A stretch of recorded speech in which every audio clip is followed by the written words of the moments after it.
Jean Garcia, kinaaliwan sa kanyang reaksyon sa gamu-gamo habang nagtay-taping ng Lolong. Sa likod ng seryosong tema ng primetime action drama series na Lolong, Pangil ng Maynila, hindi rin nawawala ang mga nakakatuwang tagpo na nagpapagaan sa trabaho ng buong cast.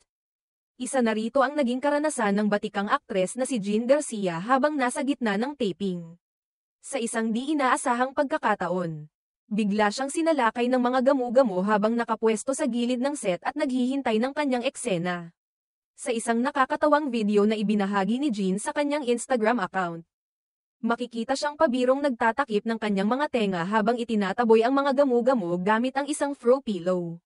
Sa caption ng kanyang post, biro niyang sinabi, "Ang gamu-gamo, baw," sabay dagdag pa ng, "Ayoko sa inyo, lumayo kayo sa akin, Cleosi," habang halatang pinipigilang mapasigaw.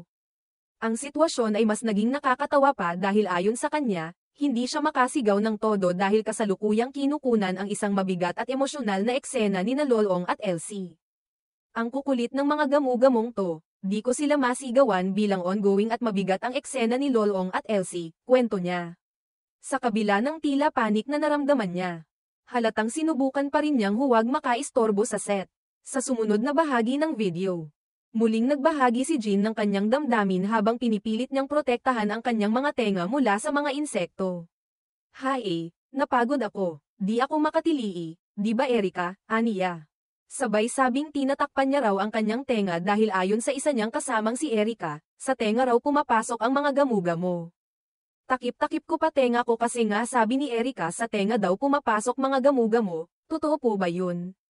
Tanong pa niya na may halong biro. Bagamat tila isang simpleng aberya lang ito, naging mabisang comic relief ang insidente hindi lamang kay Jean kundi pati na rin sa kanyang mga taga-subaybay online. Marami ang natuwa at natawa sa kanyang pagiging totoo.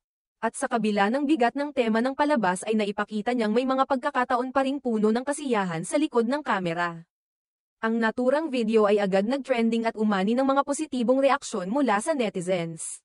Marami sa kanila ang nagpahayag ng tuwa at paghanga sa pagiging kalog ni Jean.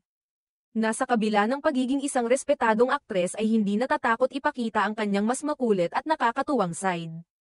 Isa itong paalala na sa mundo ng showbiz, kahit gaano kaseryoso ang proyekto, hindi nawawala ang mga pagkakataong makapagpatawa at makapagpasaya, hindi lamang sa mga artista kundi sa mga manunood din.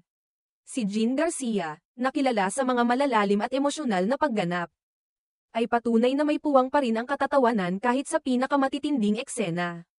Ang insidente sa set ng Lolong ay nagsilbing liwanag sa gitna ng tensyon at seryosong produksyon. At nagpakita ng magandang samahan sa pagitan ng cast at crew.